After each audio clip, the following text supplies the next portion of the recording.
America के खिलाफ मौत के नारे और अमेरिकी झंडे जलाने की घटनाएं आमतौर पर हम इन्हें मुस्लिम दुनिया के प्रदर्शनों के दृश्यों के रूप में सोचते हैं। ये सब अब अमेरिका के अंदर भी हो रहा है। अमेरिका के इस्लामीकरण के बारे में कहने के लिए बहुत कुछ है। आपको कट्टर भाषणों के वीडियो देखने को मिलेंगे। मैं आपको दस्तावेज भी दिखाऊंगा, लेकिन चलिए कहानी के अंत से शुरू करते हैं, क्योंकि यह प्रक्रिया जो दशकों पहले शुरू हुई थी,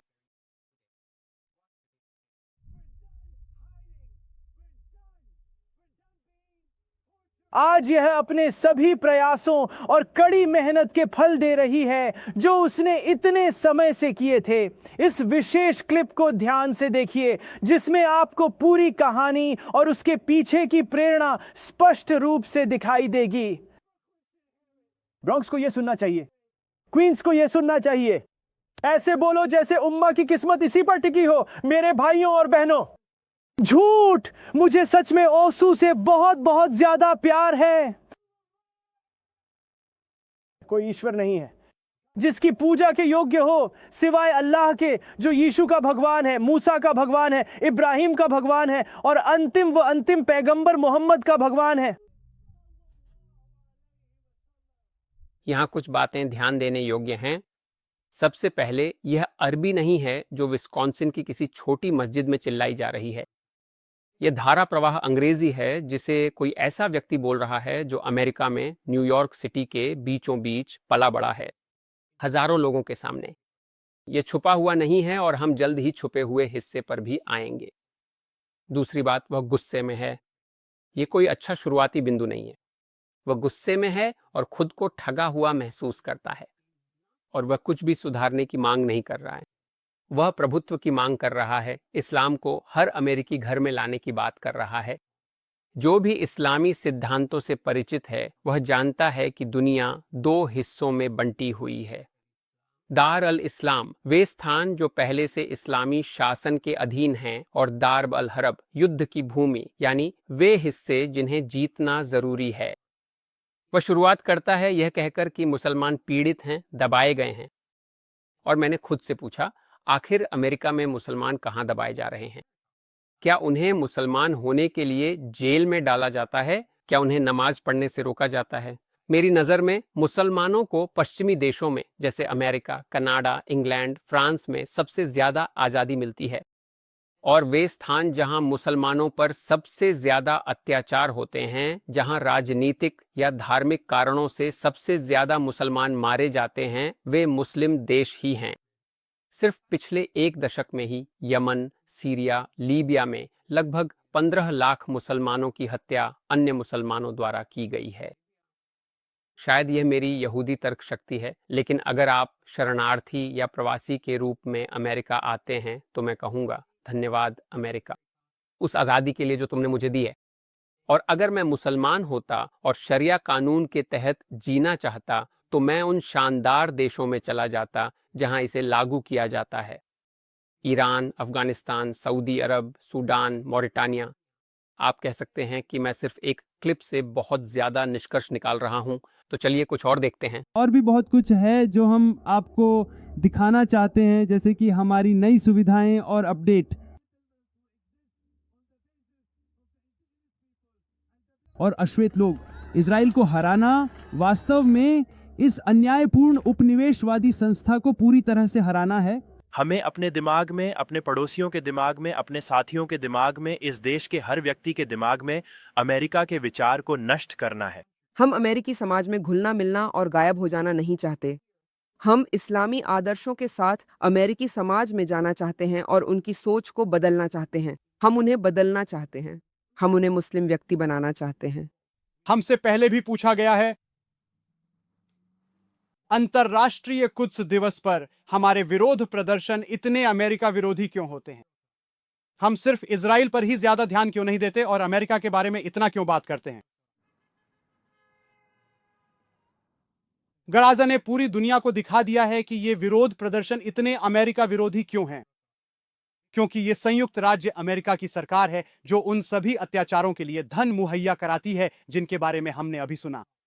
और यही कारण है कि इमाम खुमैनी ने अंतर्राष्ट्रीय कुद्स दिवस की घोषणा की थी। इसीलिए उन्होंने कहा था कि अपनी सारी जय जयकार और सारी चीखें अमेरिका के सिर पर उड़ेल दो।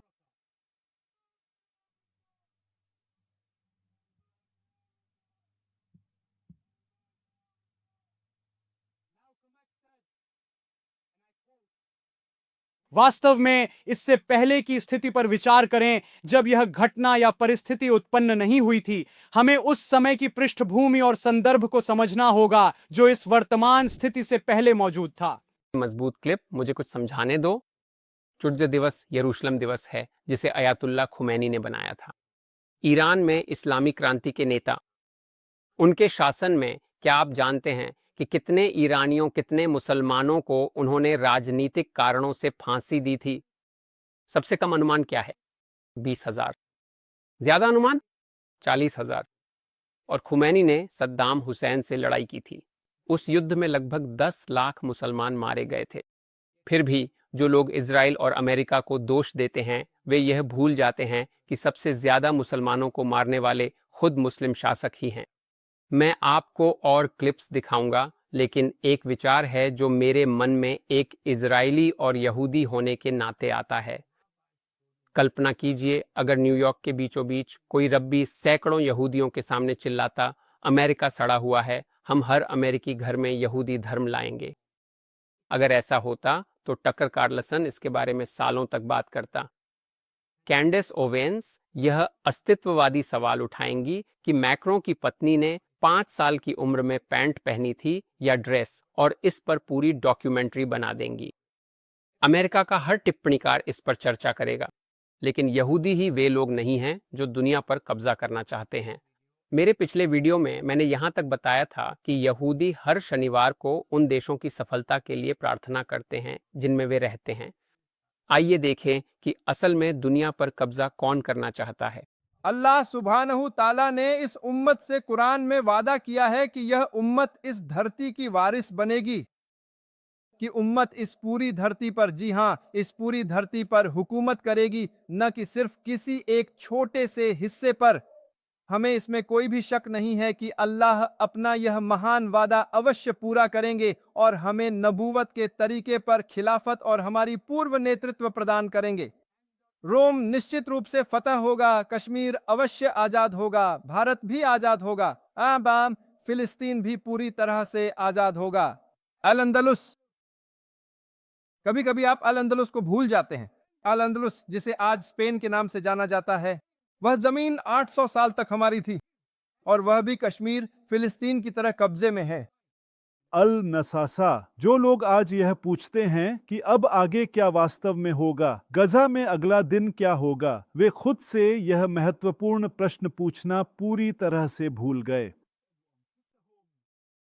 गंजा में अगले दिन के बाद सिर्फ गजा में नहीं बल्कि अमेरिका में भी, और शायद इस हदीस में इसका स्पष्ट संकेत है कि अगले नबी के तरीके पर होने वाला विवाद इस्लाम के फैलाव का कारण बनेगा, और इस्लाम धरती के हर घर में, हर महाद्वीप में बिना किसी अपवाद के प्रवेश करेगा।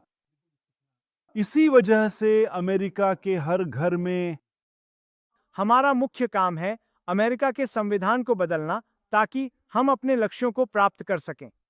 दावत के साथ खोलना है, यही हम करेंगे इंशाअल्लाह। हम यूरोप को खोलेंगे और हम अमेरिका को भी खोलेंगे, तलवार से नहीं बल्कि दावत के साथ। एक शब्द जो आप बार बार सुनते हैं वह है दावत। इसका मतलब है इस्लाम को गैर मुस्लिम क्षेत्रों में फैलाना, युद्ध के जरिए नहीं बल्कि चैरिटी समूहों, सामुदायिक संगठनों, छात्र संघों, मस्जिदों और स्थानीय व राष्ट्रीय राजनीति के माध्यम से। इन दोनों की बात सुनिए। अब दुनिया में ऐसा कोई स्थान ढूंढना बहुत मुश्किल है जहां कोई व्यक्ति दिव्य अधिकार से शासन कर रहा हो। अगर आप उत्तर आधुनिकता को देखें तो एक ऐसा धर्म है जो पूरी तरह से तकनीकी दुनिया की गति से निपटने के लिए तैयार है।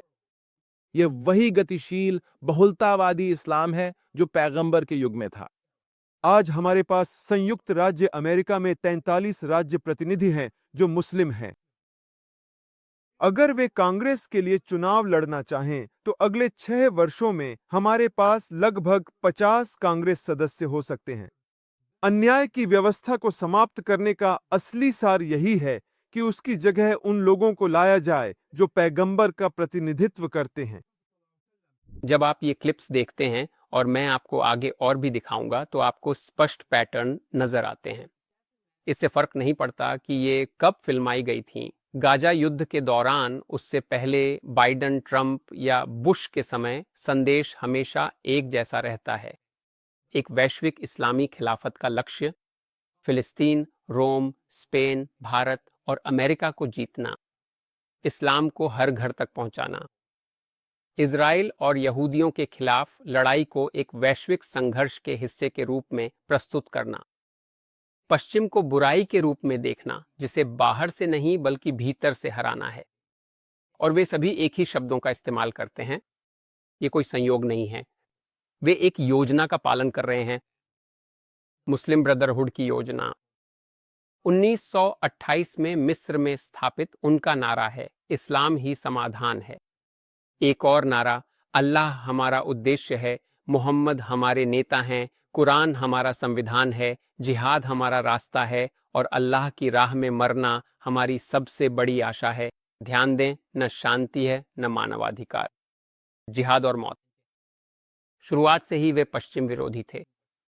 11 सितंबर के बाद स्विस अधिकारियों ने यूसुफ नाडा की विला में द प्रोजेक्ट नामक एक दस्तावेज खोजा जो मुस्लिम ब्रदरहुड के वरिष्ठ सदस्य थे और उनके वित्त का संचालन करते थे। मैं इसे नीचे लिंक करूंगा। कुछ मुख्य बिंदु। बिंदु 5, इस्लामी राज्य की स्थापना के लिए खुद को समर्पित करना।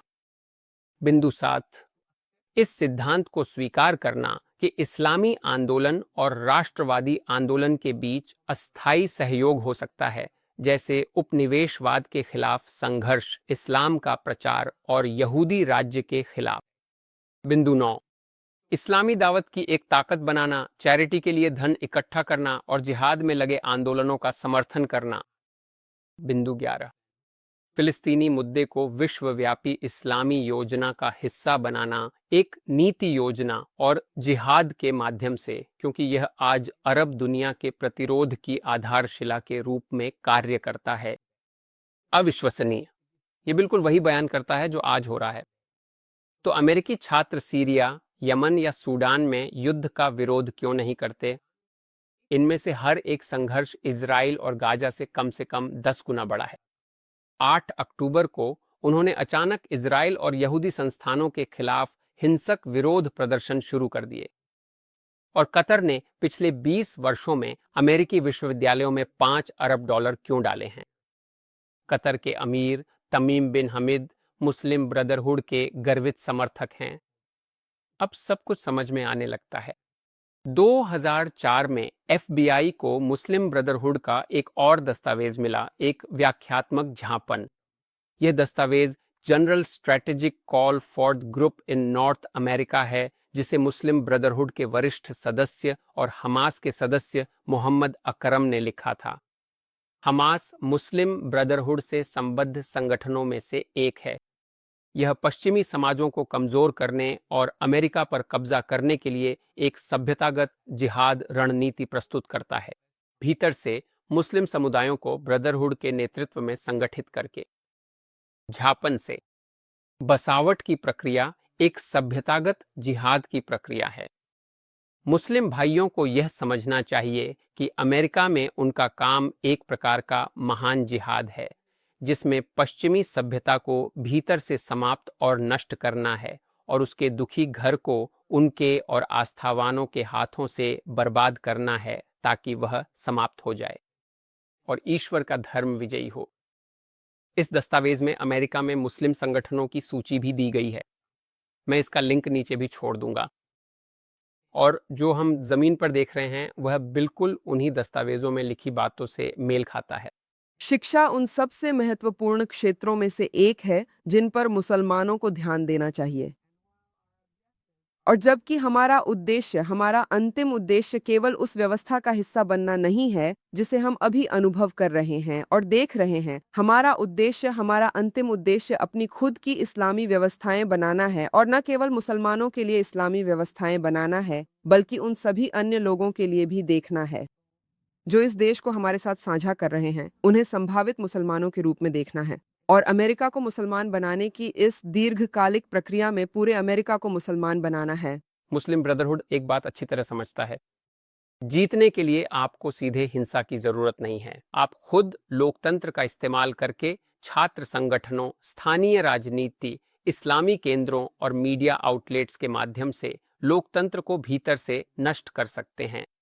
लेकिन सच कहें तो आपको उनके दस्तावेज पढ़ने या उनका इतिहास जानने की जरूरत नहीं है उनका लक्ष्य देखने के लिए। बस दुनिया को देखिए, पहले से ही लगभग 50 मुस्लिम बहुल देश हैं, तो इस्लामी शासन कोई अनदेखा या नया विचार नहीं है। और चलिए इसे हल्के में कहते हैं, असल में नहीं, हम इसे हल्के में नहीं कह सकते। आइए बात को मीठा बनाकर न कहें। मुस्लिम देशों में ऐसा एक भी क्षेत्र नहीं है जिसमें वे अमेरिका या सामान्य रूप से पश्चिमी देशों से बेहतर हों। और चलिए इस बड़े दावे को जमीन पर लाते हैं। ऐसे लगभग 1000 उदाहरण हैं। समझ नहीं आता कहां से शुरू करें। मान लीजिए गुलामी को ही लें। अमेरिका ने इसे 1865 में समाप्त कर दिया था। कुछ अरब देशों में यह और 100 साल तक जारी रही, 1960 के दशक तक, और यह भी सिर्फ पश्चिमी दबाव के कारण ही समाप्त हुआ था। आप उन गुलामों के वंशज क्यों नहीं देखते? क्योंकि मुस्लिम दुनिया में उन्हें नपुंसक बना दिया जाता था। अरब समाज भी अश्वेत लोगों के प्रति गहराई से नस्लवादी है। अजीब लगता है कि BLM कार्यकर्ता गाजा का समर्थन करते हैं, क्योंकि गाजा में अश्वेत लोगों को सचमुच अब्द यानी गुलाम कहा जाता है और उनसे शादी भी नहीं की जाती। और यह सिर्फ अश्वेत लोगों तक सीमित नहीं है। दुनिया में कोई भी अल्पसंख्यक मुस्लिम देशों में फल फूल नहीं रहा है। मुस्लिम देशों में मध्य पूर्व कभी अल्पसंख्यकों से भरा हुआ था। ईसाई, कुर्द, बहाई, द्रूज, जरथुस्त्री, यहूदी, इनमें से सभी या तो जा चुके हैं या डर के साए में जी रहे हैं। क्या आप जानते हैं कि इसके बारे में आपको क्यों सुनाई नहीं देता? मुस्लिम देशों में अल्पसंख्यकों द्वारा कोई विरोध प्रदर्शन क्यों नहीं होते? इसलिए नहीं कि उनके लिए जीवन अच्छा है, बल्कि इसके विपरीत उनके लिए जीवन बहुत बुरा है। लेकिन मुस्लिम देशों में, अधिकांश मुस्लिम देशों में, न तो विरोध करने की आज़ादी है और न ही अभिव्यक्ति की स्वतंत्रता। एकमात्र सार्वजनिक जगह जहां आप अपना मुंह खोल सकते हैं वह है दंत चिकित्सक की कुर्सी। और क्या चीज है जो आपको मुस्लिम देशों में नहीं मिलती? धर्म की स्वतंत्रता। यह पूरा वीडियो एक आदमी से शुरू हुआ था जो चिल्ला रहा था कि इस्लाम अमेरिका के हर घर में प्रवेश करेगा। उसने यह न्यूयॉर्क सिटी के बीचों बीच चिल्लाया। क्या आप जानते हैं कि अगर किसी कैदी ने किसी मुस्लिम देश में चिल्लाकर कहा कि ईसाई धर्म हर घर में प्रवेश करेगा तो क्या होगा? वह अदालत तक नहीं पहुंच पाएगा, उसे वहीं पर मार दिया जाएगा। मुस्लिम देशों में आप इस्लाम के खिलाफ और ईसाई धर्म के पक्ष में बोल नहीं सकते। हाँ, आप बोल सकते हैं, लेकिन वह आपके जीवन की आखिरी बात होगी। मुस्लिम देशों में हिंसा ईसाई देशों की तुलना में कहीं अधिक है। तथाकथित अरब स्प्रिंग, जिसे इस्लामी शीत ऋतु भी कहा जाता है, के बाद से राजनीतिक कारणों से अन्य मुसलमानों द्वारा 1.5 लाख से अधिक मुसलमानों की हत्या की जा चुकी है। पश्चिम में आप कैथोलिकों को प्रोटेस्टेंटों की हत्या करते नहीं देखते।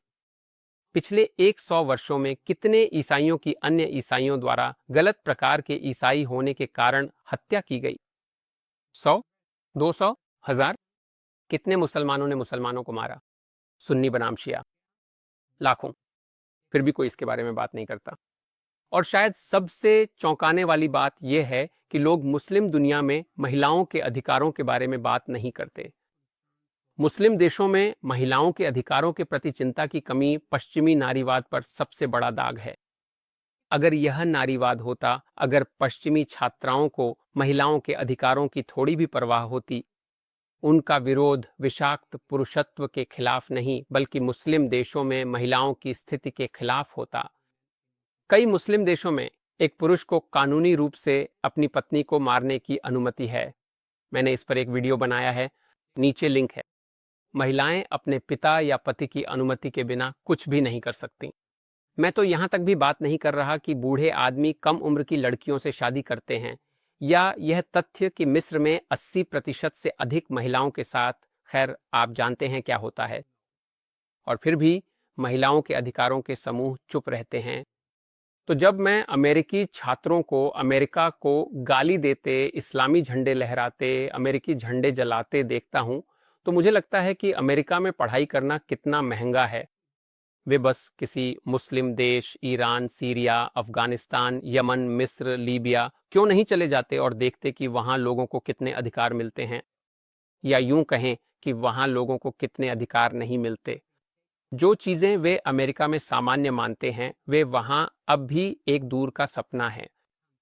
जब वे वापस आएंगे तो वे हर अमेरिकी सैनिक के पैर चूमेंगे जिसे वे देखेंगे।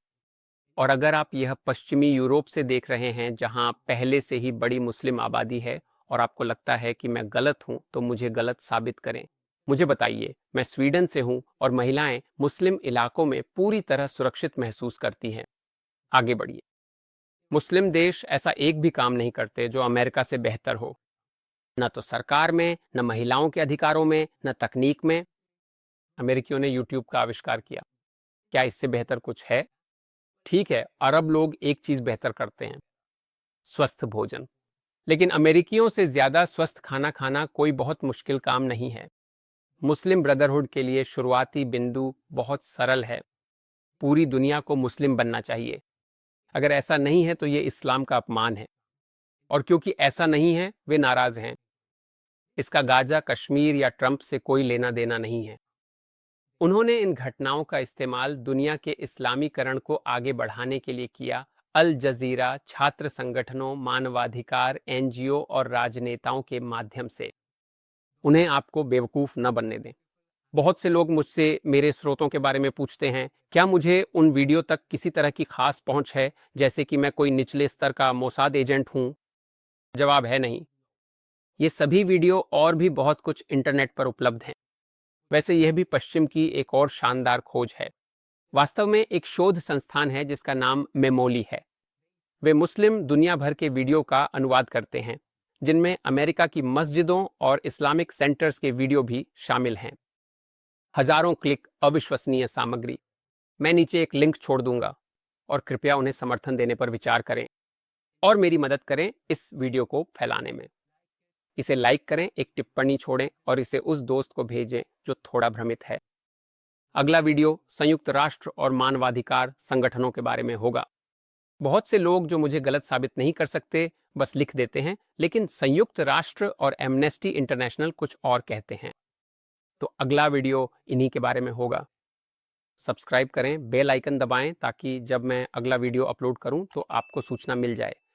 मेरे सभी समर्थकों का धन्यवाद, यह सब आपकी बदौलत है। अगले वीडियो में मिलते हैं। या अल्लाह, बाय।